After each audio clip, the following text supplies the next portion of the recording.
नमस्कार दोस्तों, मैं सुनील श्रीवास्तव आप लोगों के लिए सुनहरी चिड़िया की कहानी का वीडियो लाया हूं। वीडियो अच्छा लगे तो हमारे वीडियो को लाइक करें और हमारे चैनल को सब्सक्राइब कर लिया करो भाई। चिड़िया की कहानी। एक दिन किसान बैठा बैठा सोच रहा था। अब किसान के मन में लालच आ चुका था। किसान ने सोचा कि क्यों ना इस चिड़िया के सारे पंख आज ही तोड़ के एक साथ बेच दूं तो खूब सारे रुपए मिलेंगे। किसान ने चिड़िया को पकड़ा और उसके सारे सुनहरी पंख एक साथ तोड़ने लगा। चिड़िया दर्द से चिल्ला रही थी। किसान के बच्चे भी अपने पिता को ऐसा करने से मना कर रहे थे, लेकिन किसान ने अपने बच्चों की बात नहीं मानी और चिड़िया के सारे पंख उखाड़ लिए और चिड़िया को मरी हुई समझकर घर से बाहर फेंक दिया। किसान सारे सुनहरी पंख लेकर बेचने के लिए शहर गया। वहां पर उसने एक सुनार की दुकान पर जाकर सारे पंख बेच दिए और खूब सारे रुपये लेकर घर आ गया।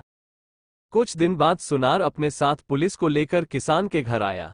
पुलिस ने किसान को पकड़ लिया। सुनार ने किसान पर उसके साथ धोखा करने का आरोप लगाया था।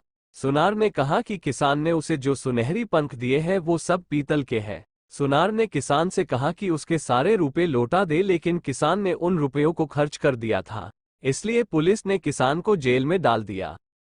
किसान के पत्नी और बच्चे बहुत परेशान हो रहे थे। उन्हें अपने पिता को बचाने का कोई रास्ता नहीं मिल रहा था। अंततः किसान की बड़ी बेटी सुकन्या ने उस सुनहरी चिड़िया को खोजना शुरू किया। किसान की पुत्री जंगल में उस सुनहरी चिड़िया को खोजती रही। सुनहरी चिड़िया को खोजते खोजते उसे एक झोपड़ी नजर आए। उसने पानी पीने के लिए झोपड़ी में प्रवेश किया। झोपड़ी में एक साधु महात्मा बैठे थे। किसान की पुत्री सुकन्या ने साधु महात्मा से सुनहरी चिड़िया के बारे में पूछा और साधु महात्मा को सारी बात बताई। साधु महात्मा ने सारी कहानी सुनकर सुकन्या को कहा कि जिस सुनहरी चिड़िया की तुम बात कर रही हो वो मेरी चिड़िया है और मेरे पास है।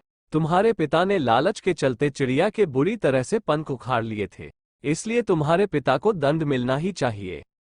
साधु महात्मा ने सुकन्या को बताया कि सुनहरी चिड़िया के पंख उसके सुख और दुख पर निर्भर है। यदि सुनहरी चिड़िया सुखी होती है तो उसके पंख सोने के बनकर झड़ते हैं, और अगर दुखी होती है तो पीतल की बनकर झड़ते हैं। क्योंकि तुम्हारे पिता ने सुनहरी चिड़िया को दर्द और तकलीफ देकर उसके पंख तोड़े थे, इसलिए वो पीतल के थे।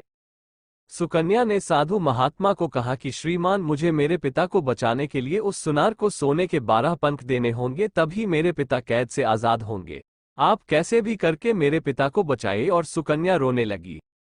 सुकन्या को दुखी देख साधु महात्मा और सुनहरी चिड़िया को बहुत दुख हो रहा था।